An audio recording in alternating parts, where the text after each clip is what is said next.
Hello friends, मैं हूं Prince और स्वागत करता हूं आपका मैग्नेट ब्रेन्स में। तो हम क्लास 10th में मैथ्स का अपना चैप्टर हाइट एंड डिस्टेंस देख रहे थे और अपने इस चैप्टर के सारे कंसेप्ट्स को कंप्लीट करने के बाद हम चैप्टर के सवालों पे आ चुके थे, जहां पे अभी तक हमने बहुत सारे सवालों को ऑलरेडी सॉल्व भी कर लिया है।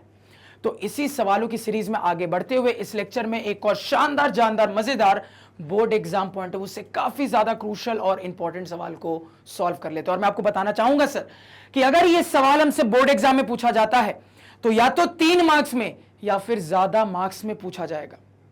अब दो बातें हैं जो कि इस सवाल को बोर्ड एग्जाम के लिए काफी ज्यादा इंपॉर्टेंट बना देती है। कौन सी दो बातें सर? तो बात नंबर 1, यह सवाल एनसीईआरटी एग्जाम्पलर का एक ऐसा सवाल है जो कि अभी तक बोर्ड एग्जाम में नहीं पूछा गया है। और मैंने आपको कई बार बताया है कि आपके एनसीईआरटी एग्जाम्पलर के जो सवाल होते हैं सर, वो बोर्ड एग्जाम के लिए काफी ज्यादा इंपॉर्टेंट होते हैं। तो इसी वजह से ये सवाल आपके बोर्ड एग्जाम के लिए काफी ज्यादा इंपॉर्टेंट हो जाता है। अब दूसरी बात यहां पे जानू सर, इस एक ही सवाल के थ्रू 2 चैप्टर्स का कंसेप्ट आपका टेस्ट हो जाएगा।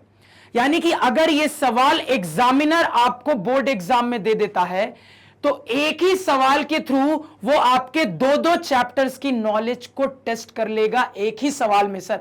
यही वो 2 बातें हैं जिसके कारण ये सवाल आपके बोर्ड एग्जाम के लिए काफी ज्यादा इंपॉर्टेंट हो जाता है। तो जब इसके सॉल्यूशन को डिस्कस करूंगा तो कहानी को बिल्कुल ध्यान से सुनिएगा, अच्छे से समझने की कोशिश करिएगा सर। तो अपने इस चैप्टर के सवालों को सॉल्व करने के लिए हमने जो भी निंजा टेक्निक सीखी है सर, उन निंजा टेक्निक्स को यहां पे अप्लाई करते हुए सबसे पहले अपने सवाल को ध्यान से पढ़ के सवाल की कहानी समझ लेते हैं ताकि सही तरीके से सवाल का डायग्राम बना पाए। सवाल यहां पे कह रहा है sir, a round balloon of radius R subtends an angle alpha at the eye of the observer while the angle of elevation of its center is beta. Prove that the height of the center of the balloon is r into sin beta into cosec alpha by 2. अब यहां पे बिना time waste किए हुए सवाल की analysis को start करते हैं सर। बिल्कुल ध्यान से सुनिएगा। देखो, सवाल के अंदर कुल मिला के एक बिल्कुल राउंड बलून पे चर्चा चल रही है, एक बिल्कुल गोल गुब्बारे पे चर्चा चल रही है सर। देखो, हमें पता है कि गुब्बारों का बहुत टाइप का शेप हो सकता है, लेकिन सवाल ने क्लियर किया है कि आपका जो गुब्बारा है सर वो बिल्कुल राउंड है, बिल्कुल गोल है। अब एक और बात को यहां ध्यान से सुनना, मैंने आपको हाइट एंड डिस्टेंस के सवालों में कई बार बताया है कि कोई भी ऐसा हाइट एंड डिस्टेंस का सवाल मिले जहां पे सवाल के लैंग्वेज में किसी उड़ने वाली चीज का जिक्र हो रहा हो तो सवाल इस तरीके से फ्रेम किया जाता है कि वो उड़ने वाली चीज आपको हवा में मिलेगी सर। अब यहां पे जब मैं सवाल को देख रहा हूं तो सवाल में एक बलून का, एक गुब्बारे का जिक्र हो रहा है जो कि एक उड़ने वाली चीज है सर। तो हम जो कंसेप्ट जानते हैं उसके हिसाब से हमारा यह गुब्बारा हवा में होना चाहिए। और यहां पे सवाल को पूरा पढ़ के ये क्लियर भी हो रहा है सर कि हमारा जो गुब्बारा है वो हवा में है। अब देखो कैसे क्लियर हो रहा है, बड़े ध्यान से सुनना। तो सवाल को यहां से लेकर यहां तक पढ़ोगे ना तो क्लियर नहीं होगा कि गुब्बारा हवा में है, लेकिन आखिरी वाली लाइन पढ़ने पे बहुत अच्छे से क्लियर हो रहा है कि गुब्बारा हवा में है। कैसे सर? तो देखो आखिरी वाली लाइन में क्या कहा जा रहा है। तो आखिरी वाली लाइन में कहा जा रहा है सर कि आप साबित करके दिखाओ कि आपके गुब्बारे का जो सेंटर होगा वो इतनी ऊंचाई पे होगा। आखिरी लाइन में कहा जा रहा है सर, आप साबित करके दिखाओ कि आपके गुब्बारे का जो सेंटर होगा वो इतनी ऊंचाई पे होगा। तो लफ्जों पे ध्यान दीजिएगा, साबित करके दिखाओ कि आपके गुब्बारे का जो सेंटर होगा वो इतनी ऊंचाई पे होगा। तो ऊंचाई की बात हो रही है सर। यहीं से मुझे क्लियर हो जा रहा है कि मेरा जो गुब्बारा है वो हवा में है। इतना सभी को समझ में आना चाहिए। अब एक और इंपॉर्टेंट चीज देखो, बहुत अच्छे से लैंग्वेज में ये स्पेसिफाई किया गया है कि आपका जो गुब्बारा है वो बिल्कुल गोल गुब्बारा है, बिल्कुल राउंड बलून है। अब देखो, अगर आप बिल्कुल राउंड सी चीज को, बिल्कुल राउंड से बलून को प्रैक्टिकल लाइफ में देखोगे तो कैसा दिखेगा? तो कहोगे सर कुछ ऐसा दिखेगा। समझिएगा बात को, आप ही के लिए मेहनत की है मैंने। तो अगर आप बिल्कुल राउंड बलून को, बिल्कुल गोल गुब्बारे को 3 डायमेंशन में प्रैक्टिकल लाइफ में अपने आंखों से देखोगे तो ऐसा ही कुछ दिखेगा सर, ऐसा ही कुछ दिखेगा। यानी कि अगर मैं आपसे पूछ दूं सर कि ये जो आप प्रैक्टिकल लाइफ में बिल्कुल गोल गुब्बारा देखोगे उसकी कौन सी मैथमेटिकल शेप है? आप तुरंत कह दोगे सर कि हमारे बिल्कुल गोल गुब्बारे की जो मैथमेटिकल शेप होगी सर वो स्फेरिकल होगी। क्या होगी सर? एक स्फेयर की तरह होगी, स्फेरिकल होगी। सही बात है सर। अब देखो, अगर आप एक स्फेयर को, अगर मैं आपको कहूं सर कि इस स्फेयर को आप फ्रंट व्यू से देखिए और फ्रंट व्यू से देखने के बाद इसको 2 डायमेंशन में बनाने की कोशिश करिए, तो क्या बन के आएगा? तुरंत आपका जवाब आना चाहिए सर कि अगर मैं एक स्फेयर को फ्रंट व्यू में देखता हूं और उसके बाद मैंने जो देखा उसको अगर मैं 2 डायमेंशन में स्केच करने की कोशिश करता हूं तो मेरे स्फेयर के लिए एक सर्कल बन के आ जाएगा। सही बात की नहीं? बिल्कुल सही बात सर। अगर मैं एक स्फेयर को फ्रंट व्यू में देख रहा हूं सर और देखने के बाद अगर मैं उसको 2 डायमेंशन में स्केच करूंगा तो क्या बनेगा सर? एक सर्कल ही तो बन के आएगा। सही बात की नहीं? बिल्कुल सही बात सर। तो यहां से इतना क्लियर हो चुका है कि हमारा ये जो गोल गुब्बारा है ये डायग्रामेटिकली कैसे रिप्रेजेंट होने वाला है। इतना समझने में किसी को कोई दिक्कत क्या अगेन नहीं होनी चाहिए। तो यहां पे मैंने अपने सर्कल का सेंटर भी मार्क कर लिया सर। अब एक और इंपॉर्टेंट बात फिर से ध्यान से सुनिएगा।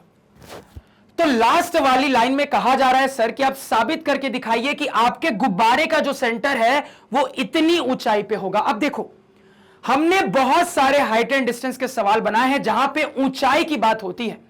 तो कभी भी अगर मुझे ऊंचाई की बात करनी होती है सर तो ऊंचाई नापने के लिए कोई ना कोई रेफरेंस तो होना चाहिए ना सर।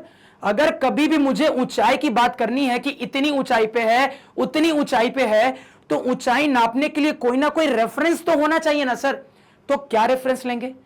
तो आप कहोगे सर कि अपने बहुत सारे सवालों के एक्सपीरियंस से मुझे पता है कि कभी भी अगर हाइट एंड डिस्टेंस के किसी भी सवाल में ऊंचाई की बात होती है तो हम रेफरेंस के तौर पे या तो ग्राउंड कंसीडर करते हैं या फिर अपने पानी के सरफेस को कंसीडर करते हैं। सही बात है सर।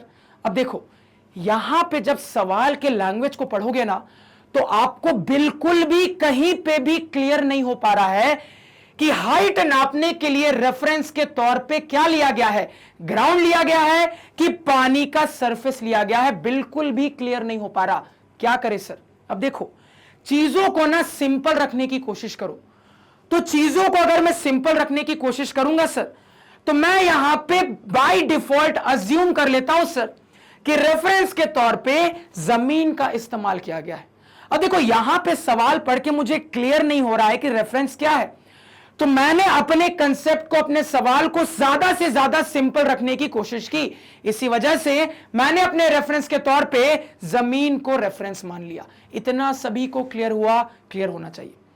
तो अगेन आपको बहुत अच्छे से पता है कि हाइट एंड डिस्टेंस के सवालों में अगर जमीन का जिक्र हो जाता है, ग्राउंड का जिक्र हो जाता है, तो उसको कैसे रिप्रेजेंट करते हैं? कैसे करते हैं सर? तो एक हॉरिजॉन्टल लाइन से, एक फ्लैट लाइन से, एक लेवल्ड लाइन से अपने ग्राउंड को, अपने जमीन को रिप्रेजेंट करते हैं सर। तो अपना जमीन बना लेते हैं यहां पे, मान लो ब्लैक कलर से। तो ये हमने अपना जमीन बना लिया सर। क्लियर है? तो एक हॉरिजॉन्टल लाइन, लेवल्ड लाइन, बिल्कुल फ्लैट लाइन सर। अब यहां पे चीजों को थोड़ा सा समझिएगा। अगर मैं यहां पे ये कह दूं सर कि ये मेरी जमीन रही और यहां हवा में मेरा गुब्बारा है, ये स्फेरिकल गुब्बारा, इसको फ्रंट व्यू से देखो। तो जब इसको फ्रंट व्यू से देखोगे और इसके लिए 2 डायमेंशन इमेज बनाने की कोशिश करोगे तो क्या ऐसा इमेज बन के नहीं आएगा? बिल्कुल आएगा सर। तो यहां पे अगर मैं सिचुएशन को इमेजिन कर रहा हूं तो हमें यह वेरीफाई भी हो रहा है कि हमारा जो फिगर है वो बिल्कुल सही बन रहा है सर। इतना सभी को क्लियर हुआ? बिल्कुल क्लियर होना चाहिए। अब चीजें और इंटरेस्टिंग हो रही है सवाल में। अब ध्यान से सुनिएगा। अब देखो, इतना बताने के बाद सवाल के अंदर 2 एंगल पे चर्चा हो रही है। कौन कौन सा सर? एक तो एंगल ऑफ एलिवेशन पे चर्चा हो रही है और दूसरा angle subtended at a point पे चर्चा हो रही है। लफ्जों पे ध्यान दीजिएगा। सवाल के लैंग्वेज में आगे जाके 2 एंगल पे चर्चा हो रही है सर। एक तो एंगल ऑफ एलिवेशन पे चर्चा हो रही है और दूसरा angle subtended at a point पे चर्चा हो रही है। सबसे पहले थोड़ा सा एंगल ऑफ एलिवेशन के बारे में बात कर लेते हैं। ध्यान से सुनिएगा क्योंकि यहां पे चीज बहुत इंटरेस्टिंग है। ध्यान से मेरी बात को सुनना।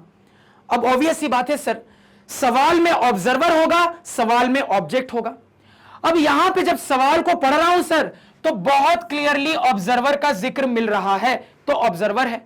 अब सवाल में ऑब्जेक्ट भी होगा सर, तो ऑब्जर्वर ऑब्जेक्ट की लोकेशन को कैसे पता करते हैं ट्रिक की मदद से, ये मैंने आपको सिखाया है सर। कंसेप्ट अप्लाई करिए। तो कंसेप्ट अप्लाई करोगे तो आपको पता है सर कि सवाल के अंदर अगर किसी इंफॉर्मेशन को छिपाना रहता है तो एंगल ऑफ एलिवेशन या फिर डिप्रेशन बताने वाली जो लाइन होती है उसी में छिपाया जाता है। थोड़ा सा यहां पे एंगल ऑफ एलिवेशन डिप्रेशन बताने वाली लाइन को पढ़िए। तो पढ़ोगे तो कहोगे सर कि यही जो यहां से यहां तक की लाइन है उसी में एंगल की चर्चा हो रही है, यानी कि इसी में मेरे ऑब्जर्वर ऑब्जेक्ट की सर क्या होगी, इंफॉर्मेशन छिपी भी होगी। पढ़ते हैं sir. A round balloon of radius R. अब देखो बलून के रेडियस के लिए ऑफ का इस्तेमाल हुआ है, यानी कि ये ऑफ मेरे काम का ऑफ नहीं है। आगे चलते हैं सर।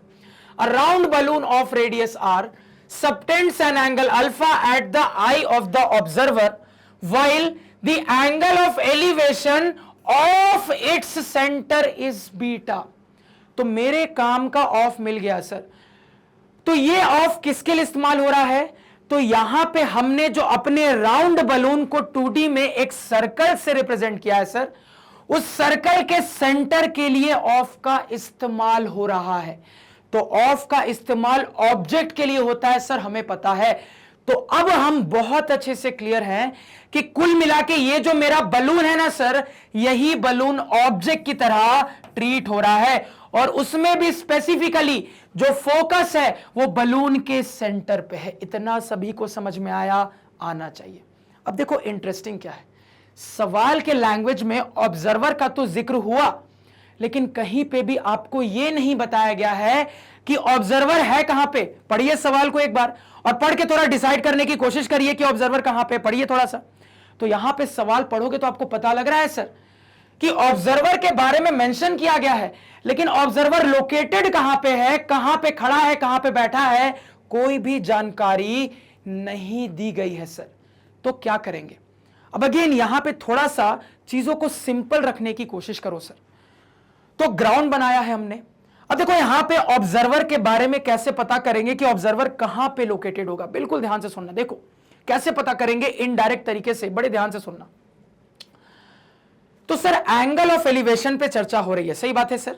हमारे सेंटर के लिए एंगल ऑफ एलिवेशन पे चर्चा हो रही है। कुल मिला के ये ऑब्जेक्ट का काम कर रहा है और एंगल ऑफ एलिवेशन पे चर्चा हो रही है। और आपको बहुत अच्छे से पता है सर कि जब भी अगर एंगल ऑफ एलिवेशन पे चर्चा होती है तो ऑब्जर्वर से ऊपर की तरफ ऑब्जेक्ट होता है, सही बात है सर। कभी भी अगर एंगल ऑफ एलिवेशन पे चर्चा होती है तो ऑब्जर्वर से ऊपर की तरफ ऑब्जेक्ट होता है। यानी कि सर ये मेरा अगर ऑब्जेक्ट है तो ऑब्जर्वर कहां होना चाहिए, तो तुरंत कहोगे सर कि एंगल ऑफ एलिवेशन की कहानी बनने के लिए ऑब्जर्वर को ऑब्जेक्ट से नीचे कंसीडर करना पड़ेगा। अब ऑब्जेक्ट से नीचे आपको अपने ऑब्जर्वर को कंसीडर करना पड़ेगा, ये यहां पे आपको इनडायरेक्टली समझ में आ रहा है। अब नीचे ऑब्जर्वर को हवा में लटका दूं, जमीन पे रख दूं, जमीन पे खड़ा कर दूं, जमीन पे बिठा दूं, क्या करूं सर। तो मैंने क्या कहा, चीजों को सिंपल रखिए, बिल्कुल प्रैक्टिकल रखिए। तो मुझे यह समझ में आ गया है सर कि ऑब्जर्वर इससे नीचे होगा। तो नीचे मैंने क्या किया, अपने ऑब्जर्वर को जमीन पे रख लिया सर। देखो क्या करना है, अगर ये एग्जैक्टली समझ में नहीं आ रहा है ना, तो चीजों को जितना सिंपल तरीके से सोच सकते हो ना उतना सिंपल तरीके से सोचो। पुराने सवालों के एक्सपीरियंस का इस्तेमाल करो और चीजों को बिल्कुल सिंपल तरीके से सोचो। तो सिंपल तरीके से सोचना था, मैंने मान लिया सर कि मेरा जो ऑब्जर्वर है वो ऑब्जेक्ट से नीचे जमीन पे है सर। क्लियर है, बिल्कुल सिंपल तरीके से सोचा। अब मुद्दा यह है सर कि ऑब्जर्वर को जब मैंने जमीन पे माना है तो ऑब्जर्वर को सर इस तरफ रखूं बलून के लेफ्ट साइड में या फिर बलून के राइट साइड में रखूं सर, अब यह मुद्दा है। तो यहां पे आपकी पर्सनल चॉइस होगी सर कि आप अपने ऑब्जर्वर को इधर रखना चाहते हो या फिर इधर रखना चाहते हो। बिल्कुल पर्सनल चॉइस है, आप इधर भी रख सकते हो, इधर भी रख सकते हो। अल्टीमेटली ना फिगर पे फर्क पड़ेगा, ना सोल्यूशन पे फर्क पड़ेगा, ना आंसर पे फर्क पड़ेगा। दोनों रास्ते बिल्कुल सही है सर। तो मैं इस रास्ते से बनाऊंगा, इस रास्ते से फिगर बनाना आपका होमवर्क रहेगा, नोट डाउन कर लीजिए। क्लियर हो गया सर। तो इस रास्ते पे आते हैं। तो मैंने यहां पे कंसीडर कर लिया सर कि मेरा जो ऑब्जर्वर है वो मान लो यहां कहीं है, ठीक है सर। अब आगे बात करते हैं, फिर से ध्यान से सुनिएगा। देखो तो सवाल के लैंग्वेज में क्या ऑब्जर्वर के डायमेंशंस पे चर्चा हो रही है क्या, कि ऑब्जर्वर कितना लंबा है, कितना मोटा है, किस ब्रांड के कपड़े पहने, किस ब्रांड का चश्मा लगाया है, तो कहोगे सर नहीं चर्चा हो रही है। यानी कि मुझे अपने ऑब्जर्वर को एक पॉइंट ऑब्जर्वर मान के चलना है। क्लियर हो गया है? तो जमीन पे ऑब्जर्वर है और ऑब्जर्वर बन गया पॉइंट ऑब्जर्वर, यानी कि कुछ इस तरीके से रिप्रेजेंट हो जाएगा। सर ये हमें बहुत अच्छे से पता है सर। तो ये हमने अपने ऑब्जर्वर को भी लोकेट कर लिया। तो फिगर का जो आधा मेहनत का काम था ना सर वो कर लिया, यानी कि अपना बेसिक स्ट्रक्चर क्रिएट कर लिया, अपने ऑब्जेक्ट और अपने ऑब्जर्वर को यहां पे लोकेट कर लिया है। अब यहां पे इन एंगल्स पे बात करते हैं सर, जिस पे चर्चा हो रही थी। तो बड़े ध्यान से इन एंगल्स के बारे में सुनिएगा कि क्या चर्चा हो रही थी। तो सबसे पहले अपने angle subtended at a point की बात करते हैं। देखो क्या बोला जा रहा है, यहां पे बोला जा रहा है सर कि ये जो राउंड बलून है ना, ये राउंड बलून ऑब्जर्वर की आंखों पे अल्फा एंगल सबटेंड कर रहा है। लफ्जों पे ध्यान दीजिएगा, आपको बोला जा रहा है कि ये जो राउंड बलून है ये ऑब्जर्वर की आंखों पे अल्फा एंगल सबटेंड कर रहा है। ध्यान दीजिएगा सर। तो अगर मेरा ऑब्जर्वर एक पॉइंट ऑब्जर्वर है सर, तो इसी पॉइंट पे कुल मिला के ऑब्जर्वर की आंखें हैं।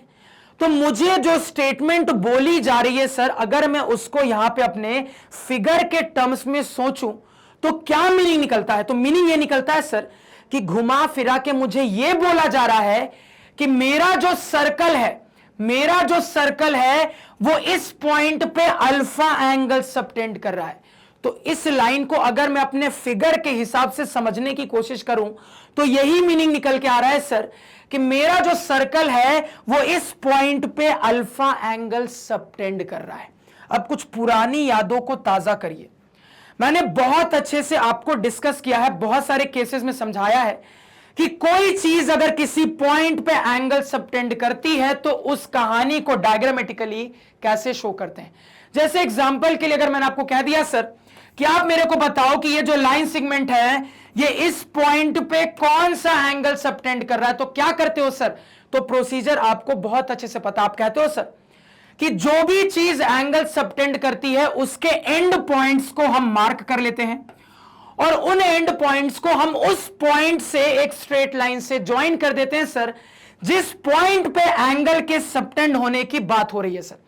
यानी कि अगर मुझे यह पता करना है कि ये लाइन सेगमेंट इस पॉइंट पे कौन सा एंगल सबटेंड कर रहा है, तो अपने इस लाइन सेगमेंट के एंड पॉइंट्स को इससे ज्वाइन कर देंगे, तो यही वो एंगल होगा सर जो कि इस लाइन सेगमेंट के द्वारा इस पॉइंट पे सबटेंड हो रहा है। अगेन सर अगर ये आर्क होता तो भी कोई दिक्कत नहीं है, कहानी वही होती। अगर मान लो मुझसे पूछा जा रहा है कि ये आर्क इस पॉइंट पे कौन सा एंगल सबटेंड कर रहा है, मैं तुरंत फट से जवाब देता सर कि मेरे आर्क के ये एंड पॉइंट्स हैं, इनको इससे ज्वाइन कर देंगे। ज्वाइन करने के बाद ये जो एंगल बन रहा है यही मेरा इस आर्क के द्वारा इस पॉइंट पे सबटेंड होने वाला एंगल है सर। ठीक है, तो एंगल सबटेंड की कहानी कैसे होती है सर मुझे पता है। इस कंसेप्ट को यहां पे अप्लाई करने की कोशिश करूंगा। तो मुझे यहां पे पता करना है सर कि मेरा ये जो सर्कल है ये इस पॉइंट पे अल्फा एंगल सबटेंड कर रहा है, कैसे सबटेंड करवाएं। अब देखो प्रॉब्लम क्यों आ रही है यहां पे सर, यहां पे मुझे पता है कि जो भी चीज एंगल सबटेंड करती है उसके एंड पॉइंट्स होते हैं दो, उन्हीं एंड पॉइंट्स को पॉइंट से हम ज्वाइन कर देते हैं। लेकिन सर्कल में हम अपने दो पॉइंट को एंड पॉइंट क्या माने सर, समझ में नहीं आ रहा। देखो प्रॉब्लम क्यों आ रही है सर, इस टाइप के जो फिगर होते हैं ये ओपन फिगर है। ओपन फिगर में मुझे एंड पॉइंट दिख जाता है, लेकिन सर्कल एक क्लोज्ड फिगर है। अब क्लोज फिगर के लिए आप नहीं बता सकते कि क्या स्टार्टिंग पॉइंट और क्या एंडिंग पॉइंट। तो जब आपको पॉइंट ही नहीं मिलेंगे तब तक आप लाइन से ज्वाइन करके एंगल सबटेंड करवाओगे कैसे, ये प्रॉब्लम आ गई है। तो कुछ सोच सकते हो क्या, कुछ दिमाग लगा सकते हो क्या, सोचने की कोशिश करो। कुछ टाइम दिया आपको, 30 सेकंड दिए, सोचो थोड़ा सा, कुछ समझ में आ रहा है क्या करना चाहिए। अब देखो यहां पे अब आपको एक कंसेप्ट बता रहा हूं, उसको हमेशा याद रखिएगा कि कभी भी एक क्लोज फिगर और उसमें भी स्पेसिफिकली अगर एक सर्कल की बात हो रही होगी कि सर्कल किसी पॉइंट पे एक एंगल सबटेंड कर रहा है, तो देखो उसको डायग्रामेटिकली हम सोचते कैसे, सोचने का तरीका क्या होता है। तो सर्कल के केस में ना हम थोड़ा सा उल्टा चलते हैं। उल्टा कैसे चलते हैं सर? तो सीधा चलने का मतलब यह होता है कि हम अपने पॉइंट को ज्वाइन करके लाइन बना लेते हैं। सर्कल में उल्टा चलते हैं, लाइन बना लेते हैं तो पॉइंट अपने आप मिल जाता है। अब समझिएगा लाइन हम ऑलरेडी कैसे बना लेंगे, तो ध्यान दीजिएगा। तो आपको ना अपने टेंजेंट के कंसेप्ट के लिए सोचना है यहां पे लाइन बनाने के लिए। यानी कि कुल मिला के आपको सिचुएशन ये इमेजिन करनी है कि एक सर्कल है, सर्कल के बाहर कोई एक्सटर्नल पॉइंट है, उस एक्सटर्नल पॉइंट से आपको अपने सर्कल पे जितने भी टेंजेंट बन सकते हैं बना लेने हैं। लफ्जों पे ध्यान दीजिएगा। इस एक्सटर्नल पॉइंट से, ये जो पॉइंट सर्कल के बाहर है, इस एक्सटर्नल पॉइंट से आप अपने सर्कल पे जितने टेंजेंट बना सकते हैं बना लीजिए, क्योंकि टेंजेंट बनाने के बाद जो लाइनें मिलेंगी ना सर, वही लाइनें आपको एंगल सबटेंडेड बताने वाली लाइनें होंगी सर। अब अगर आपको यहां पे मेरे 9th में सर्कल का कंसेप्ट याद है सर, तो वहां से हम लोगों ने बहुत अच्छे से यह सीखा था कि अगर सर्कल के बाहर से एक एक्सटर्नल पॉइंट से बात होती है सर, तो सर्कल के बाहर हम एक एक्सटर्नल पॉइंट से अपने सर्कल पे 2 टेंजेंट बना सकते हैं। याद करिए मैंने आपको सिखाया था कि अगर कोई पॉइंट सर्कल के बाहर होता है तो उस बाहर वाले पॉइंट से हम अपने सर्कल पे 2 टेंजेंट ड्रॉ कर सकते हैं सर। बना लीजिए दोनों टेंजेंट। कैसे कैसे ड्रॉ करेंगे सर? तो एक ऊपर की तरफ हो जाएगा, एक यहां नीचे की तरफ हमारे 2 टेंजेंट हो जाएंगे। बना लेते हैं सर टेंजेंट को, मान लो ब्लैक कलर से बनाते हैं। तो एक टेंजेंट सर कुछ इस तरीके से मान लो बनेगा, थोड़ा सा इसको और क्लोज बनाते कि टच करता हुआ निकले कुछ इस तरीके से। और दूसरा जो टेंजेंट होगा सर, ये कुछ इस तरीके से निकलेगा, थोड़ा सा और क्लोज, थोड़ा सा और क्लोज, थोड़ा सा और क्लोज, कुछ इस तरीके से निकलेगा सर। तो क्या परफेक्ट टेंजेंट बने? वाह प्रिंस सर, देखो यहां पे तो टेंजेंट बना लिया। देखो टेंजेंट की डेफिनेशन आप लोगों को बहुत अच्छे से पता होनी चाहिए सर, कि एक ऐसी लाइन जो कि मेरे सर्कल को बस एक पॉइंट पे टच करती हुई निकलती है, उसी को टेंजेंट कहते हैं। मैं देख पा रहा हूं सर कि ये जो दोनों लाइनें हैं, ये मेरे सर्कल को सिर्फ एक पॉइंट पे टच करती हुई निकल रही हैं सर। तो अब से आपको ये याद रखना है कि अगर सर्कल के लिए किसी बाहर के पॉइंट पे एंगल सबटेंडेड की बात करनी है, तो आप क्या कर दोगे, उस बाहर वाले पॉइंट से सर्कल पे टेंजेंट बना लोगे। कहानी आपको अपने आप दिख जाएगी सर। और आपको पता होना चाहिए, दिमाग में होना चाहिए कि अगर सर्कल के बाहर कोई एक्सटर्नल पॉइंट होता है, तो उस एक्सटर्नल पॉइंट से आप अपने सर्कल पे 2 टेंजेंट बना सकते हो, कुछ इस तरीके से। कहानी समझ में आनी चाहिए। अब यहां पे मैं एक तरीके से कह सकता हूं सर कि यही मेरे फिगर के वो पॉइंट्स हैं, वो एंड पॉइंट्स हैं, जिसको मैं इस पॉइंट से ज्वाइन कर देता तो मुझे अपना एंगल सबटेंडेड मिल जाता। देखो ये एक्चुअली में मेरे फिगर के एंड पॉइंट्स नहीं है। मैंने क्या कहा? मैंने कहा एक तरीके से मैं कह सकता हूं कि यही मेरे इस फिगर के वो पॉइंट्स हैं, वो एंड पॉइंट्स हैं, जिनको अपने टारगेट पॉइंट से स्ट्रेट लाइन से ज्वाइन कर दूंगा, तो यहां जो मुझे एंगल मिल रहा है सर, यही तो मेरा एंगल सबटेंडेड हो जाएगा। और मुझे बताया जा रहा था कि मेरा जो बलून है वो ऑब्जर्वर की आंखों पे अल्फा एंगल सबटेंड कर रहा है। यानी इस स्टेटमेंट को अगर मैं यहां पे डायग्राम वाइज कन्वर्ट कर लूं, तो मैं बोल दूंगा कि मेरा जो सर्कल है वो इस पॉइंट पे अल्फा एंगल सबटेंड कर रहा है। इतनी कहानी सभी को क्लियर हुई क्या? बिल्कुल क्लियर होनी चाहिए सर, ठीक है। तो देखो यहां पे एक एंगल की कहानी हमने समझ भी लिया और ड्रॉ भी कर लिया। अब एक और इंटरेस्टिंग चीज दूसरे एंगल पे जाने से पहले देखो सर, इस टाइप का फिगर आपने 9th में जब मैंने आपको सर्कल पढ़ाया था, आपने कई बार देखा होगा। इस टाइप का फिगर जहां पे एक सर्कल के एक्सटर्नल पॉइंट से हम अपने सर्कल पे टेंजेंट बना लेते हैं, तो इस टाइप का फिगर आपने कई बार देखा होगा।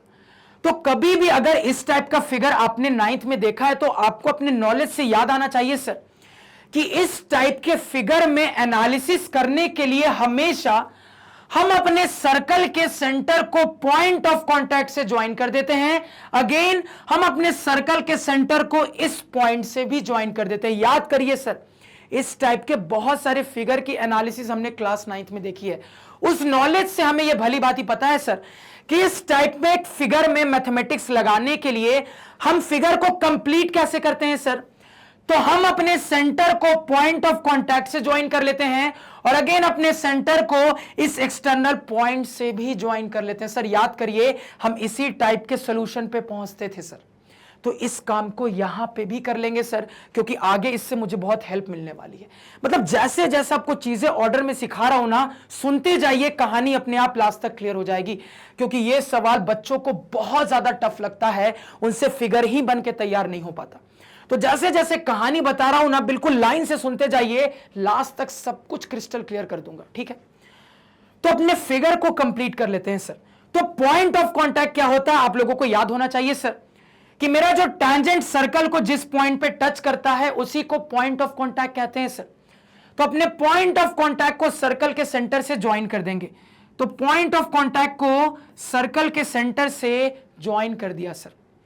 अब ये जो मिल रहा है सर क्या है, अगर मैं आपसे पूछूं कि पॉइंट ऑफ कांटेक्ट को कभी भी अगर सर्कल के सेंटर से ज्वाइन करोगे तो ज्वाइन करने के बाद आपको ये जो मिलता है सर, ये क्या होता है, फट से जवाब आना चाहिए सर, रेडियस होता है। क्या होता है सर, रेडियस होता है।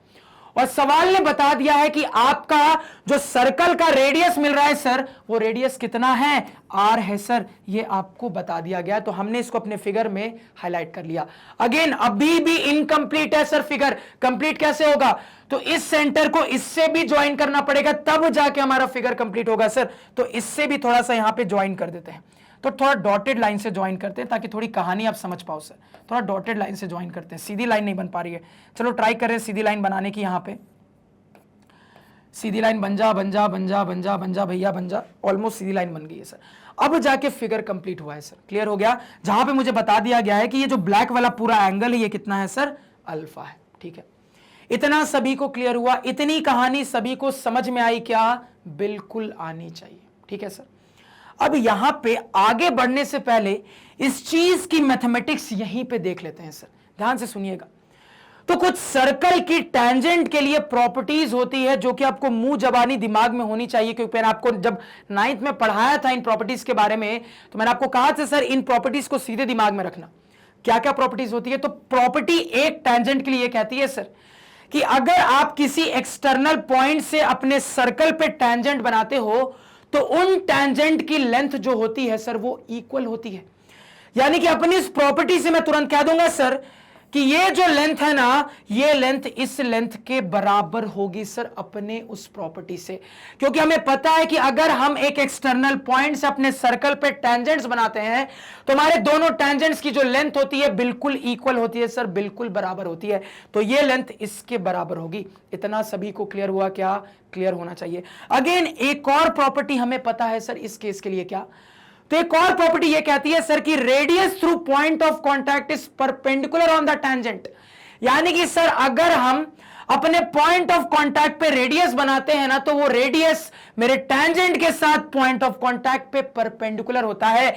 यानी कि सर ये भी यहां पे 90 डिग्री होगा और ये भी यहां पे 90 डिग्री होगा। तो भैया कोई भी प्रॉपर्टी मिस मत करिएगा। तो देख रहे हो सर्कल के कितने कंसेप्ट का इस्तेमाल हो रहा है। इसी वजह से लेक्चर के शुरुआत में मैंने आपको बोला था कि 2 चैप्टर के कंसेप्ट का इस्तेमाल होगा। हाइट एंड डिस्टेंस का सवाल है तो हाइट एंड डिस्टेंस का तो कंसेप्ट लग ही रहा है, साथ साथ सर्कल के ढेर सारे कंसेप्ट भी लग रहे हैं सर। तो यहां पे एनालाइज करने के बाद अब हम यहां पे पहुंच चुके हैं। अब देखो इतना करने के बाद अब यहां पे हम अपने इस फिगर में अगर ऑब्जर्व करें ना सर, तो अगर हम अपने 9th के इस टाइप के फिगर की एनालिसिस याद है तो उस एनालिसिस से हमें तुरंत ये पता होना चाहिए सर कि ये करने के बाद 2 राइट एंगल ट्रायंगल हमें मिलते हैं। एक तो ये पिंक वाला सर और दूसरा ये ऑरेंज वाला राइट एंगल ट्रायंगल हमें मिलता है सर। अब देखो इन ट्रायंगल्स के लिए कुल मिला के साइड पे बात हो गई है सर। मुझे पता है ये भी रेडियस है ये भी रेडियस है तो बराबर होगा। मुझे ये भी पता है सर ये लेंथ भी बराबर होगा, क्योंकि एक्सटर्नल पॉइंट से टैंजेंट बनाते हैं तो टैंजेंट की लेंथ बराबर होती है। और ये जो साइड है सर ये दोनों में कॉमन है। तो इन ट्रायंगल्स के लिए साइड की तो पूरी कहानी मुझे बहुत अच्छे से पता है। थोड़ा सा एंगल की कहानी पता करते हैं। अब आप कहोगे सर कि आपने कैसे डिसाइड किया कि इतना फिगर बनाने के बाद मुझे अपने ट्रायंगल्स में एंगल की कहानी देखनी है।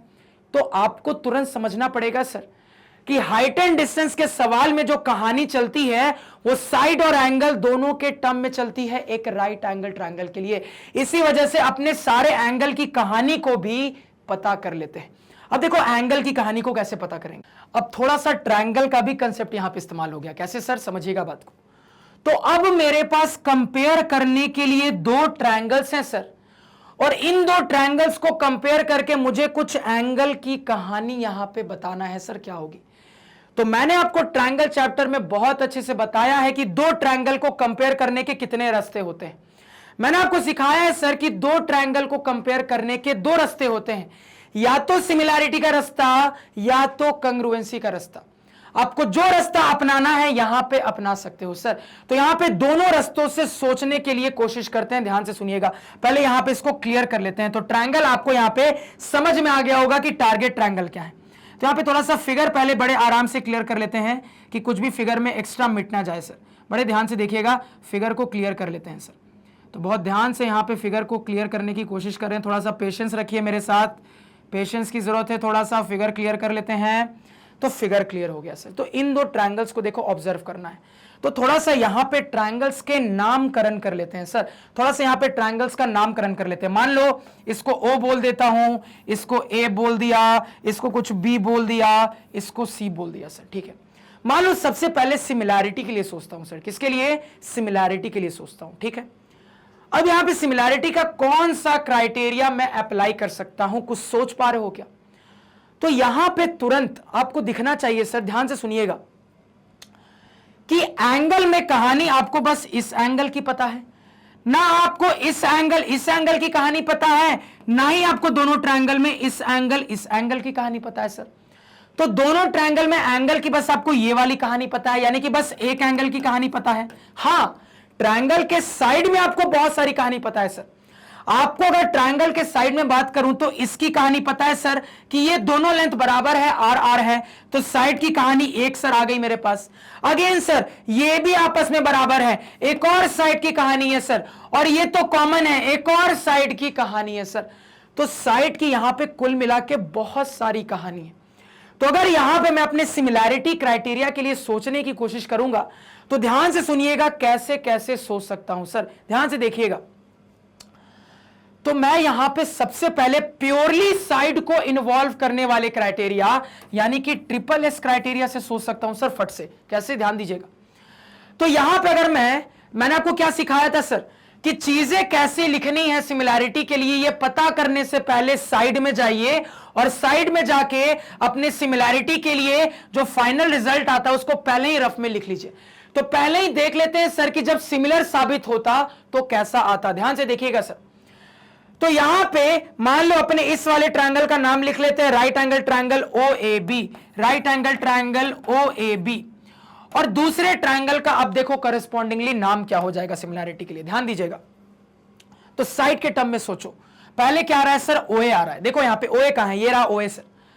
तो ओए किसके बराबर है सर? तो इस ट्रायंगल का ओए इस ट्रायंगल के ओसी के बराबर है सर। यानी इस तरफ इसके करस्पॉन्डिंग क्या आना चाहिए सर? ओसी आना चाहिए। क्या आना चाहिए सर? ओसी आना चाहिए। और देख लेते हैं सर, यहां पे और देखें सर, तो ये जो ए बी है और बीसी है ये भी आपस में बराबर है। तो यहां पे देखें सर, तो ए बी आ रहा है, तो ए बी के करस्पॉन्डिंग क्या आना चाहिए सर?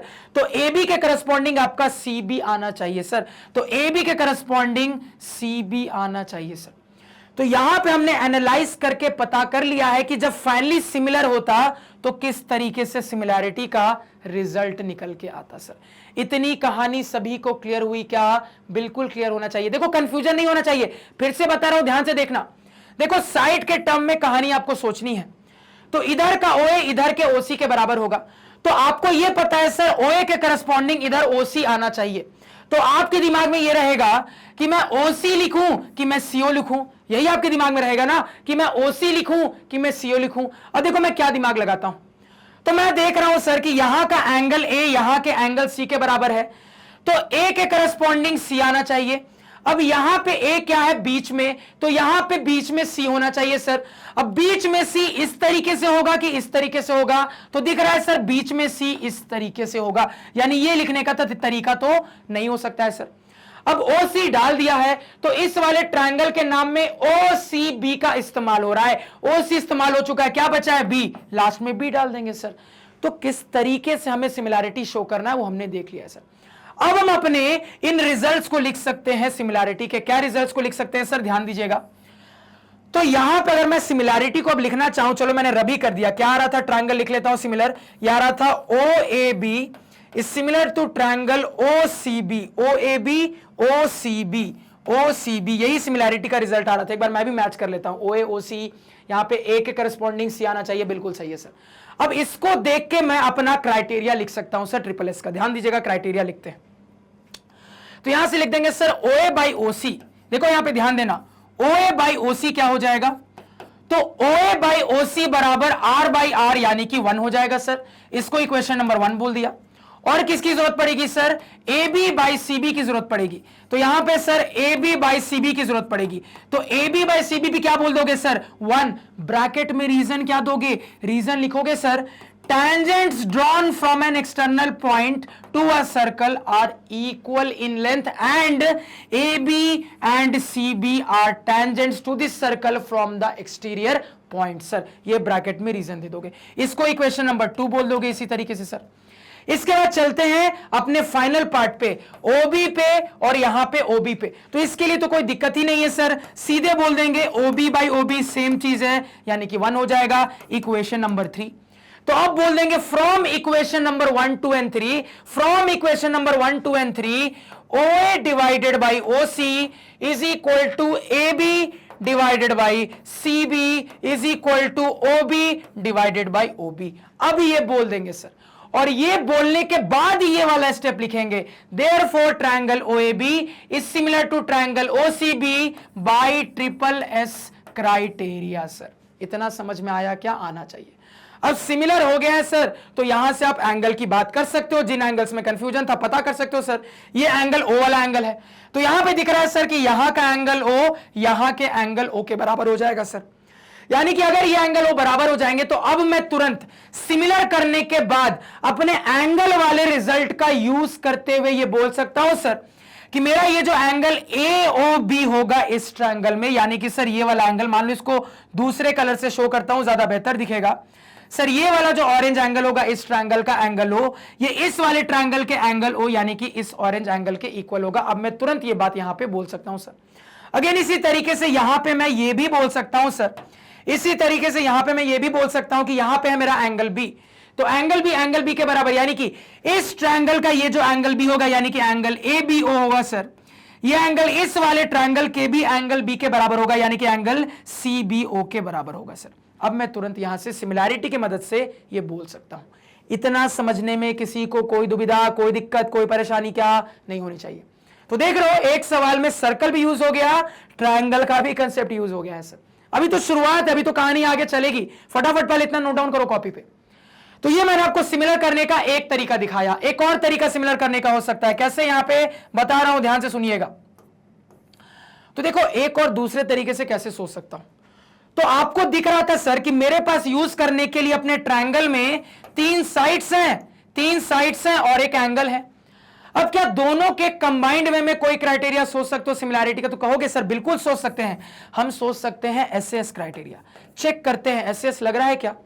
तो मैं देख रहा हूं सर इसको एंगल मानते हुए मेरा SAS क्राइटेरिया भी काम कर जाएगा सर, क्योंकि मुझे यहां पे दिख रहा है कि ये भी 90 है, ये भी 90 है सर, तो दोनों में एक एक एंगल बराबर हो गया, यानी कि एंगल A एंगल C के बराबर हो गया सर। इसके अलावा यहां पे मुझे दिख रहा है सर कि SS लगाने के लिए आपका जो एंगल इक्वल होता है वो इंक्लूडेड एंगल बन जाता है, यानी इसके लिए इस साइड और इधर से इस साइड पे बात होनी चाहिए, और हो भी रही है सर बात, कोई दिक्कत नहीं है।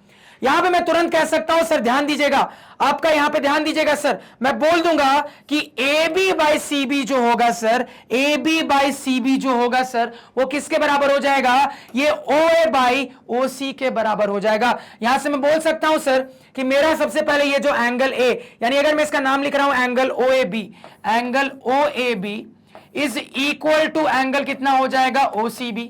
मैंने आपको सिखाया सर एंगल किस तरीके से लिखते हैं।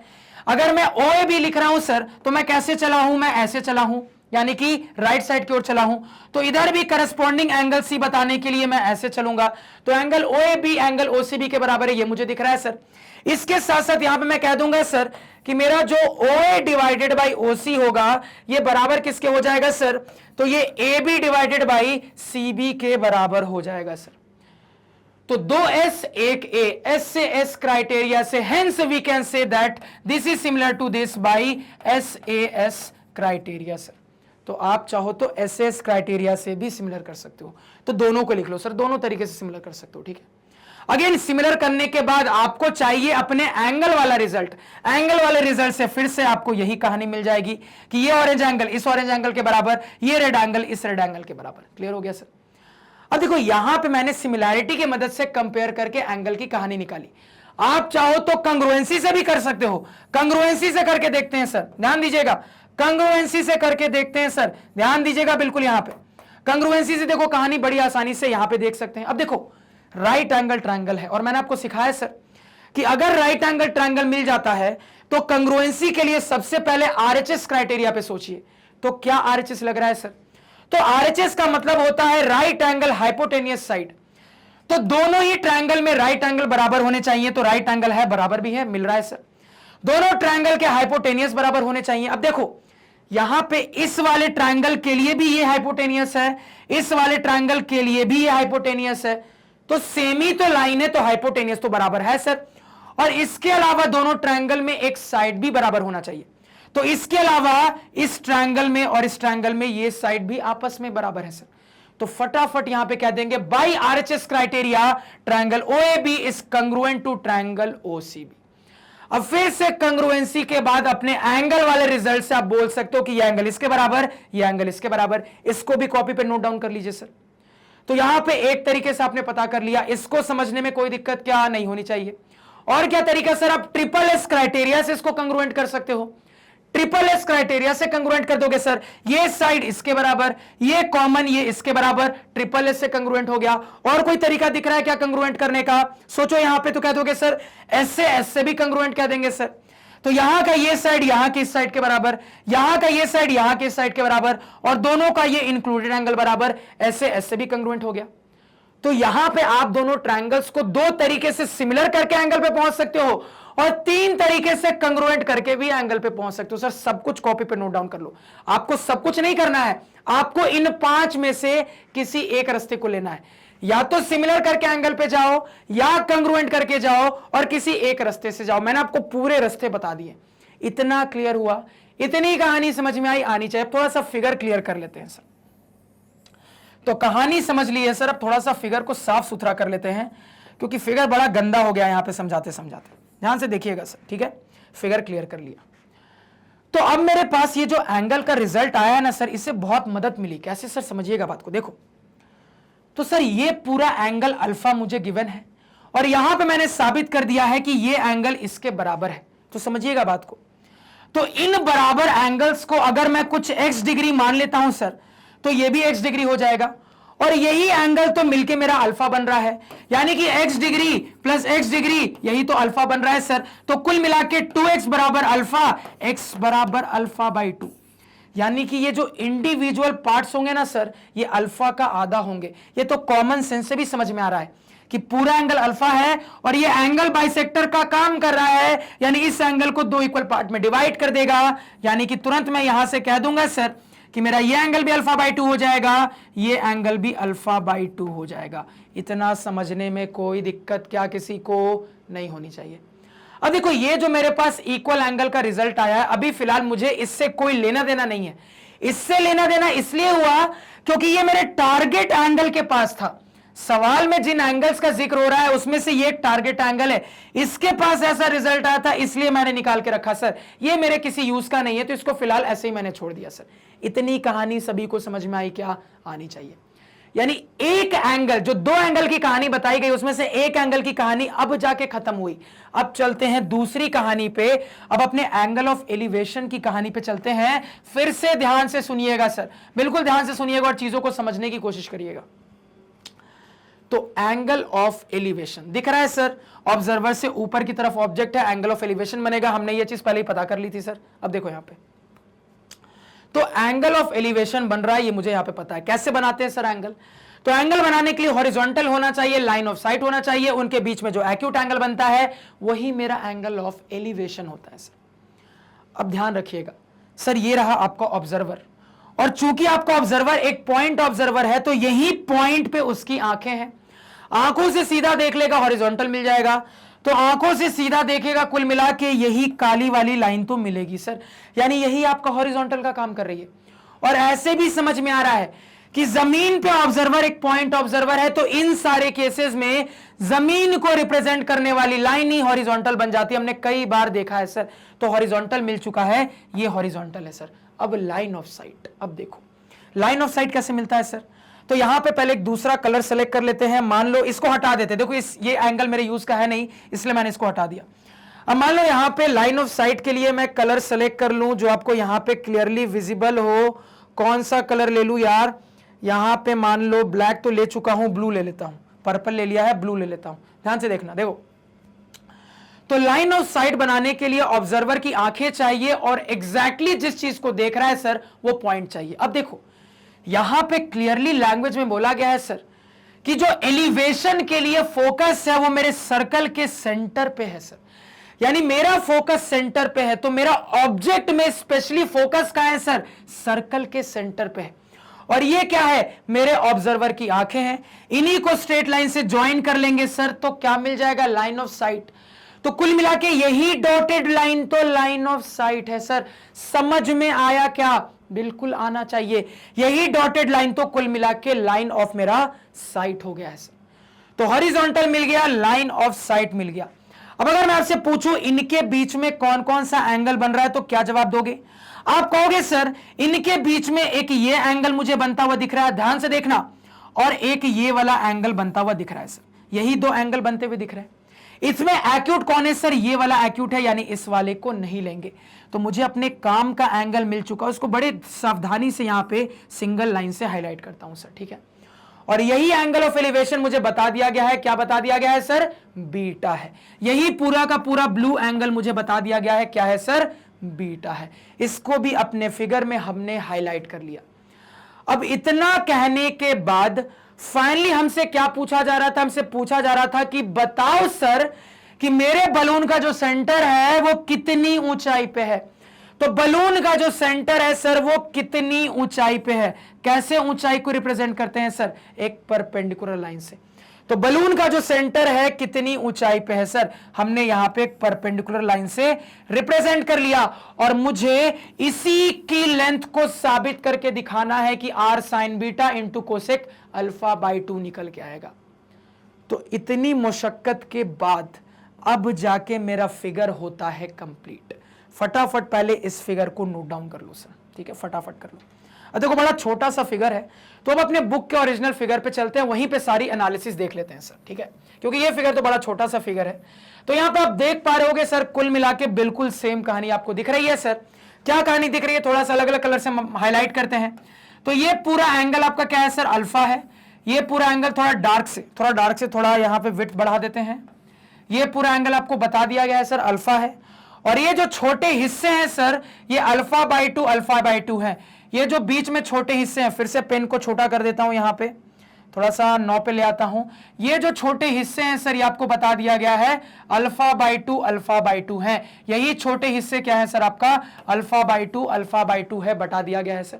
ये क्लियर हो गया। ये वाला एंगल बीटा है, ध्यान दीजिएगा, इसको रेड से रिप्रेजेंट करता हूं थोड़ा सा बड़ा करके। यही वाला एंगल आपका क्या है सर, बीटा है। यही वाला एंगल क्या है सर, आपका बीटा है। क्लियर हो गया। तो यहां पे आप पूरी कहानी को मैच कर पा रहे होगे बहुत अच्छे से। तो यहां पे जितनी चीजें फिगर में बनी थी यहां पे भी बना लेते हैं सर। ये आर है तो ऑब्वियसली ये भी आर होगा, और ये लेंथ इसके इक्वल होगा सर। और कुछ फिगर में यहां छूट रहा है और कुछ नहीं छूट रहा है सर। तो पूरा फिगर यहां पे हमने कंप्लीट कर लिया, ठीक है। और मुझे अल्टीमेटली इसी लेंथ को साबित करके दिखाना है कि ये निकल के आएगा।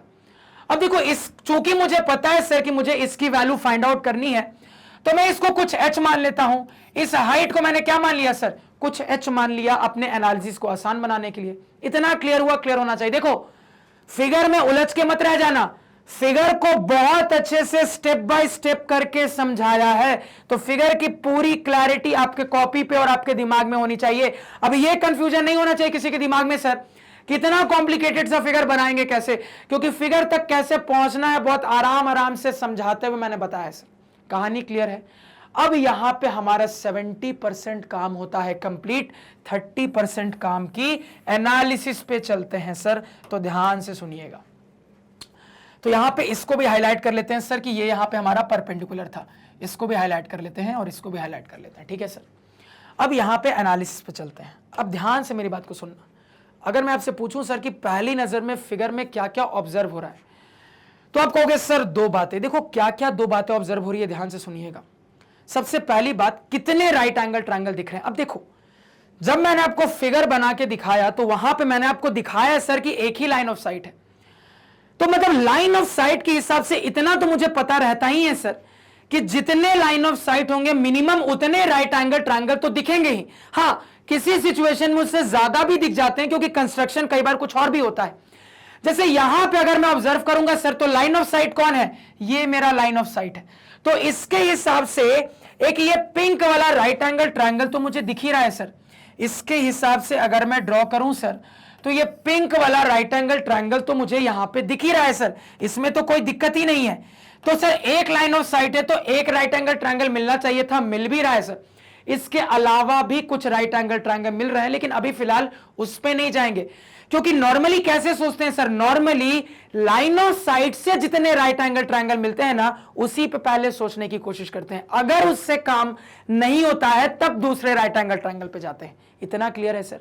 अब देखिए, तो एक लाइन ऑफ साइट है, एक ही राइट एंगल ट्रायंगल, यानी पूरी एनालिसिस, यानी कि सर पूरी एनालिसिस एक ही राइट एंगल ट्रायंगल से हो जानी चाहिए सर। इतना सभी को क्लियर है, क्लियर होना चाहिए सर। तो अब इस राइट एंगल ट्रायंगल की एनालिसिस स्टार्ट करते हैं। तो पहले ये पता करते हैं सर, दूसरी चीज यहां पे क्या दिख रही है सर, तो मुझे अपने इन राइट एंगल ट्रायंगल में एंगल और साइड के टर्म में कुछ कुछ कहानी दिख रही है सर। तो अगर मैं आपसे पूछूं कि मैथ्स का वो कौन सा कंसेप्ट होता है जो कि एक राइट एंगल ट्रायंगल के लिए साइड और एंगल के टर्म में बात करता है, तुरंत क्या दोगे, टी रेशियो का कंसेप्ट।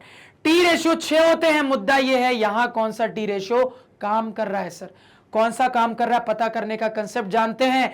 हम अपने राइट एंगल ट्रायंगल में ये देखते हैं कि कौन से साइड का डेटा गिवन है, कौन सा निकालना है, दोनों डेटा को कंबाइन करते हैं, पता चल जाता है कौन सा टी रेशियो लेना है।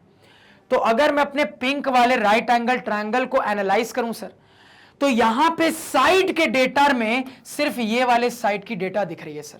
अब समझिएगा बात को, ये कौन सा साइड है सर फिगर में, तो पिंक वाले ट्रायंगल के लिए यही रेड वाला एंगल बीटा हमारा एंगल है।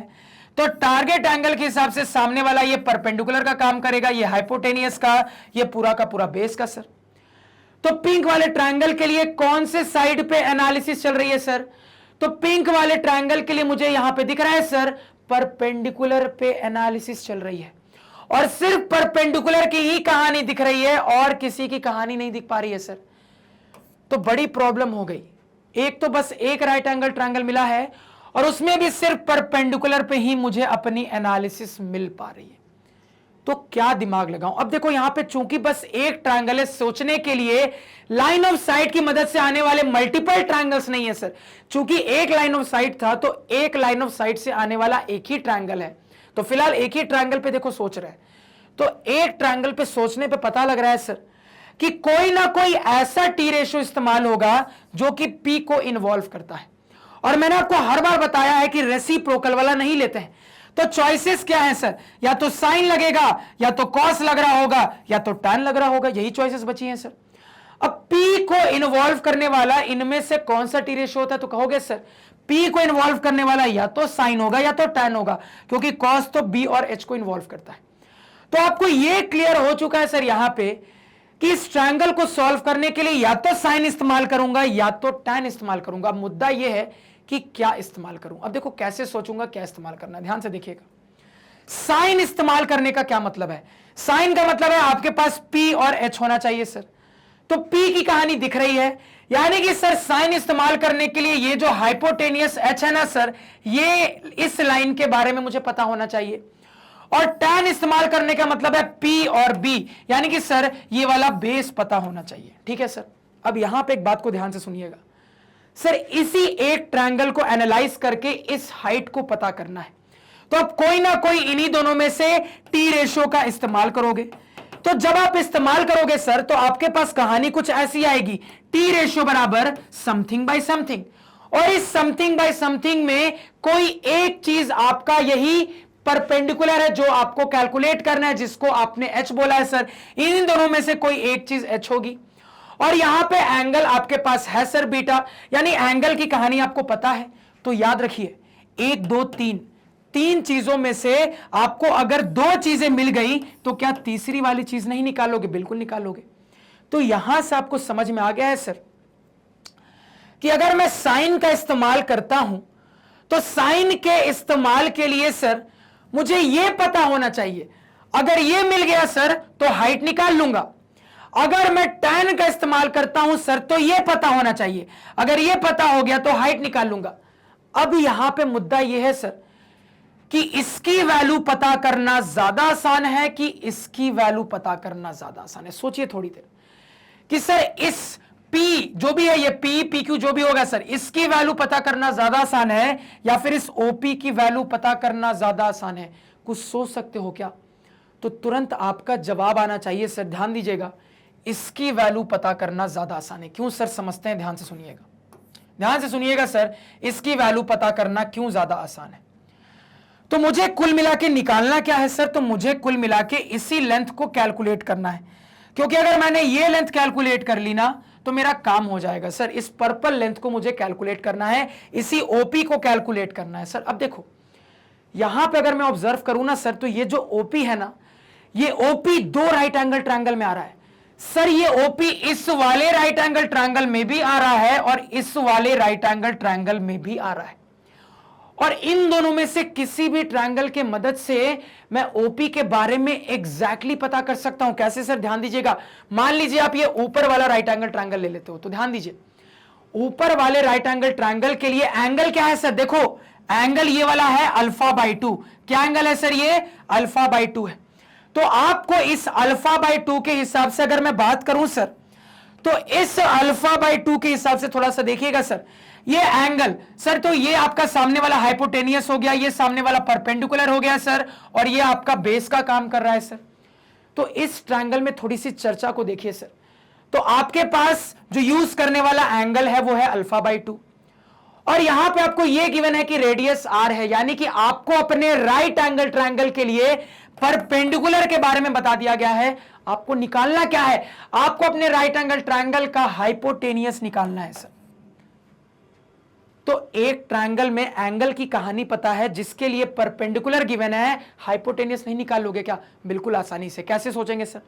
तो कौन सा टी रेशियो होता है जो कि परपेंडिकुलर हाइपोटेनियस के लिए काम करता है? तो कहोगे सर परपेंडिकुलर हाइपोटेनियस पे काम करने वाला अगर मैं रेसिप्रोकल को नेग्लेक्ट करके चलूं तो साइन होता है सर। लगाइए थोड़ा साइन α/2। तो मेरे काम का टारगेट एंगल है सर α/2, यानी कि यहां पे अगर मैं सोचूंगा तो कह दूंगा सर इस ऊपर छोटे वाले राइट एंगल ट्रायंगल के लिए कि साइन α/2 बराबर, फिगर के हिसाब से परपेंडिकुलर क्या है सर? यही लेंथ आपका ओपी क्या है सर? यही लेंथ आपका सॉरी फिगर के हिसाब से परपेंडिकुलर इसके सामने वाला ओ है, जो कि कितना है सर? आपका आर है। तो आर डिवाइडेड बाय हाइपोटेनियस, ये हाइपोटेनियस है फिगर के हिसाब से सर आपका ओपी। आपको निकालना क्या है? ओपी निकालना है। ओपी को इधर भेज दो, इसको उधर बुला लो। तो ओपी बराबर यहां से बोल दोगे sir R divided by sine α/2। आ तो गया ओपी, इसी की तो दरकार थी, क्योंकि ये अब निकल गया है तो इस ट्रायंगल में काम करके मैं अपना ये एच निकाल लूंगा सर। इतना सभी को क्लियर हुआ? और आप चाहते तो यही ओपी बिल्कुल इसी तरीके से इस ट्रायंगल से भी निकाल सकते थे सर, क्योंकि इस ट्रायंगल में अगेन आपको दिख रहा है सर, ये लेंथ आपको पता है, ये एंगल आपको पता है सर α/2 है, आपको ये कैलकुलेट करना है। तो वो कौन सा टी रेशियो होगा जो कि काम करेगा? तो अगेन आपको यहां पे भी दिखेगा कि साइन काम करेगा, साइन लगा दोगे सेम कहानी आएगी, यहां से भी निकाल सकते थे। यानी कि कुल मिला के देखो यहां पे क्या समझ में, तो देखो बहुत सारी चीजें बोल दी हैं, तो अब समझना क्या क्या समझ में आया। तो आपको यह दिख रहा है सर एक लाइन ऑफ साइट है, और नॉर्मली अगर किसी हाइट एंड डिस्टेंस के सवाल को बनाते हैं तो उस लाइन ऑफ साइट से मिलने वाले राइट एंगल ट्रायंगल पे ही पहले सोचते हैं। तो इस लाइन ऑफ साइट से ये वाला राइट एंगल ट्रायंगल मुझे मेनली मिलता हुआ दिख रहा है, जो कि मेरे काम का ट्रायंगल है, क्योंकि सर यही वो ट्रायंगल है जो कि इसको इन्वॉल्व करना है और इसी को मुझे कैलकुलेट करना है। तो मैंने अपने इस ट्रायंगल में जब देखा तो मैंने पाया सर कि मैं कौन कौन सा टी रेशियो इस्तेमाल कर सकता हूं। तो मेरे पास दो चॉइसेस थी, या तो साइन या तो टैन। अब साइन के काम करने के लिए मुझे ये लेंथ पता होनी चाहिए, टैन के काम करने के लिए ये पता होनी चाहिए। तो मुद्दा ये था सर कि ये निकालना ज्यादा आसान है या फिर ये लेंथ निकालना ज्यादा आसान है। तो मैंने देखा सर कि ये जो लेंथ है ये और भी दो राइट एंगल ट्रायंगल में है सर, तो इसको निकालना ज्यादा आसान है। तो अपने राइट एंगल ट्रायंगल में रिक्वायरमेंट के हिसाब से टी रेशो का इस्तेमाल करके मैंने ये लेंथ को कैलकुलेट कर लिया, लेंथ मेरे पास आ गई है। अब वापस अपने उस ट्रायंगल में चलते हैं। अब वापस चलते हैं sir in right angle triangle OLP। तो कलर चेंज कर लेते हैं, यहां पे वापस लिख लेते हैं in right angle triangle OLP। तो इस राइट एंगल ट्रायंगल में मुझे समझ में आ गया था सर साइन का इस्तेमाल करना है, इसके लिए साइन का इस्तेमाल। अब यहां पे ध्यान दीजिएगा, ये पूरा एंगल कितना है सर, तो हमने देख लिया था ये पूरा एंगल बीटा है, यानी साइन के साथ बीटा आएगा सर। तो साइन बीटा बराबर फिगर के हिसाब से परपेंडिकुलर क्या है सर, फिगर के हिसाब से यही जो आपने एच माना है परपेंडिकुलर का काम कर रहा है बाई हाइपोटेनियस। फिगर के हिसाब से यही ओपी आपका हाइपोटेनियस है सर। यहां से ओपी की वैल्यू सब्स्टिट्यूट कर दीजिए। तो सब्स्टिट्यूट करोगे सर तो आपके पास आ जाएगा यहां पे साइन बीटा बराबर एच डिवाइडेड बाई ओपी के बदले डाल दूंगा R divided by sine alpha by 2। ये डाल दूंगा सर साइन अल्फा बाई 2। ये एक क्लियर है सर। क्रॉस मल्टीप्लाई कर लीजिए, क्रॉस मल्टीप्लाई करिएगा तुरंत बोल दीजिएगा सर एच बराबर, ध्यान दीजिएगा क्रॉस मल्टीप्लाई करेंगे तुरंत बोल दीजिएगा सर एच बराबर यहां पे sine beta into R divided by sine alpha by 2। अब देखो यहां पे इस चीज को रीअरेंज करके मैं लिख सकता हूं सर आर को मान लो मैंने पहले लिख दिया, साइन बीटा यहां पे रहने दिया इंटू साइन बीटा, और इस चीज को क्या मैं नहीं लिख सकता इतना into 1 divided by sine alpha by 2। और 1 बाई साइन थीटा क्या होता है सर, कोसेक थीटा होता है, यानी कि इंटू कोसेक अल्फा बाई 2। और यही हाइट तो मुझे प्रूफ करके दिखाना था, R sine beta into cosec alpha by 2 है, प्रूफ कर दिया सर। फटाफट नोट डाउन करिए। अव्वल दर्जे का तगड़ा सवाल आपके बोर्ड एग्जाम के लिए। मुझे पता है कि चीजें बहुत सारी है, बहुत सोचा मैंने इस सवाल के लिए कि आपको कैसे समझाऊं कि आपके लिए चीजें आसान हो जाए। तो मैं उम्मीद करूंगा कि आपको जिस तरीके से यहां पे समझाया कहानी समझ में आई होगी। देखो सॉल्यूशन वाले पार्ट को फिर से एक बार बता देता हूं, थोड़ा सा ध्यान से सुनना कि कैसे कैसे सोचा। फिगर को एनालाइज किया, मैंने देखा सर कि टी रेशियो नहीं मिल पा रहा है। क्यों नहीं मिल पा रहा है सर, क्योंकि लाइन ऑफ साइट एक है और उस लाइन ऑफ साइट से एक ही राइट एंगल ट्रायंगल मुझे अपने रिक्वायरमेंट के हिसाब से मिल रहा है, क्योंकि रिक्वायरमेंट है इस साइड को निकालना। तो इस साइड को इन्वॉल्व करने वाला, इस लाइन ऑफ साइट को इन्वॉल्व करने वाला बस यही राइट एंगल ट्रायंगल मिल रहा है। यानी पहले इसी के लिए सोचेंगे, बाद में किसी दूसरे ट्रायंगल पे जाएंगे अगर काम नहीं होता है तो इसके लिए मैंने सोचना शुरू किया। मैं अटक गया क्योंकि यह पता लग रहा है सर एनालिसिस से कि सिर्फ परपेंडिकुलर की चर्चा है। तो मेरे दिमाग में आ रहा है कि पी पे बात करने वाले कौन से टी रेशो हो सकता है। अगर मैं रेसिप्रोकल को हटा के चलूं तो साइन हो सकता है या फिर टैन हो सकता है। अब साइन के काम करने के लिए यह पता होना चाहिए, टैन के काम करने के लिए यह लेंथ पता होनी चाहिए सर। ना ये पता है ना ये पता है। तो मुद्दा यह है क्या मैं इन दोनों में से किसी एक लेंथ को निकाल सकता हूं। तो मैंने देखा आसानी से कौन निकल सकता है, तो मैंने पाया सर इसको आसानी से निकाल सकता हूं, क्योंकि ये और भी दो राइट एंगल ट्रायंगल्स में आ रहा है जिसका बहुत सारा डेटा मुझे पता है। तो वहां पे रिक्वायरमेंट के हिसाब से टी रेशियो लगाते हुए मैंने इस लेंथ को निकाला और ये लेंथ आ गया। उसके बाद हमारा हाइट भी निकल के आ गया, कहानी खत्म, पैसा हजम। तो हो सकता है एक बार में सवाल ना समझ में आए, कोई दिक्कत नहीं है, फिर से सवाल को सुनिए, जहां से नहीं समझ में आया वहां से सुनिए, जरूरत पड़े तो स्लो मोशन में सुनिए, लेकिन दोबारा सुनिए जरूर। तो मैं उम्मीद करूंगा सर कि सवाल में जो भी कहानी मैंने आपको बताई वो आपको बहुत अच्छे से क्लियर है, कहीं पे भी किसी किस्म का डाउट नहीं है।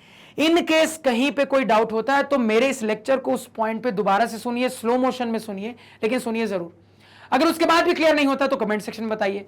तो आज के पढ़ाए हुए नोट्स आप हमारी ऑफिशियल वेबसाइट magnetbrains.com से डाउनलोड कर सकते हैं, जिसका लिंक वीडियो के डिस्क्रिप्शन में है। magnetbrains.com पे आपको क्लास 4 से लेकर 12 तक सारे सब्जेक्ट्स और कोर्सेज मिल जाते हैं सर, वो भी सिस्टमैटिक और अरेंज्ड। और मैग्नेट ब्रेन्स दूसरे चैनलों जैसा नहीं है जो कि आपको थोड़ा सा कंटेंट तो फ्री में देता है, बाकी के कंटेंट के लिए चार्ज करता है। यहां पे पूरा का पूरा क्वालिटी कंटेंट पहले भी फ्री था, अभी भी फ्री है, आगे भी फ्री रहेगा। अब थोड़ा सा होमवर्क के सवाल लिख लो, होमवर्क के सवाल यहां पे लिख लो, थोड़ा सा ध्यान दीजिएगा। थोड़ा सा कीबोर्ड ले आता हूं अपने पास, होमवर्क के सवाल देखो आपको बता देता हूं थोड़ा सा क्या है आपके होमवर्क के सवाल। थोड़ा सा फिगर को यहां क्लियर कर लेता हूं मैं, ताकि आपको होमवर्क का सवाल पहले मैं बता दूं। होमवर्क का सवाल लिख लो, मैं कल भी बताना भूल गया था, थोड़ा सा लिख लो, जरूरी है सर। देखो होमवर्क के सवाल आपके क्या क्या है। यहां पे ये वाला सवाल वर्टिकल टावर 12 मिनट्स, ये वाला सवाल बता दिया था मैंने। हाँ, ये आपका पहला होमवर्क रहेगा, नोट डाउन करो फटाफट, यहां पे नोट डाउन करो। सवाल पढ़ के सुना देता हूं। A man on the top of a vertical tower observes a car moving at a uniform speed coming directly towards it. If it takes 12 minutes for the angle of depression to change from 30 degree to 45 degree, how soon after this will the car reach the tower? Give you answer to the nearest second. ये आपका पहला homework का सवाल रहेगा sir, सबसे बनना चाहिए, ठीक है। अगला होमवर्क लिख लो। अगला होमवर्क आपका ये वाला रहेगा सर। ये वाला सवाल तो मैंने आपको बता ही दिया था, क्लाउड वाला सवाल। ये वाला बताया था कि दूसरा बताया था क्लाउड वाला, थोड़ा देखने दो एक बार। ये नहीं, दूसरा बताया था। ये आपका अगला होमवर्क रहेगा सर। मतलब ये जो मैं आपको होमवर्क दे रहा हूं, इस टाइप के सवाल बता चुका हूं, इसलिए होमवर्क दे रहा हूं। इस सवाल को भी फटाफट नोट डाउन कर लो, पढ़ के सुना देता हूं। The angle of elevation of a cloud from a point 60 meter above a lake is 30 degree and the angle of depression of the reflection of the cloud in the lake is 60 degree. Find the height of the cloud. तो ये सवाल भी सबसे बनना चाहिए sir. देखो यहाँ पे डायग्राम छुपाने का टाइम नहीं था, तो आप सवाल बस नोट कर लो और यहाँ पे डायग्राम की फोटो खींच के रख लो, इन केस डायग्राम समझ में ना आए। खुद से डायग्राम बनाने की कोशिश करना, तो अब जाके लेक्चर कंप्लीट होता है सर। तो अपना प्यार हम पे इसी तरीके से बनाए रखिए। इसी नोट के साथ लेक्चर को एंड करते हैं। Thank you.